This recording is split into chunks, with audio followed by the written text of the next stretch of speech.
Здраво, ljudi, danas ću da probam taj plavi sok. Pozdrav svima. I sad ćemo da ga probamo. Sad ću da zovem, samo da otvorim čak. Ovdje ti piše. I sad ćemo da ga otvorimo, čekaj me. Sad ćemo da probamo. Tu ima kao neka kugla i sad ćemo da probamo.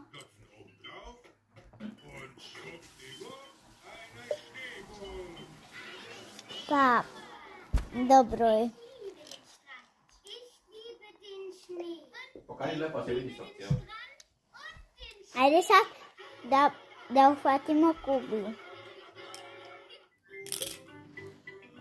Jo.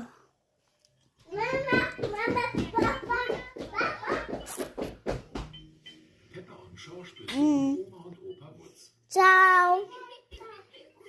Svi gledajte moj video sve. I stavite još jedan video sa taj sok sa ovom jagodom. Ćao.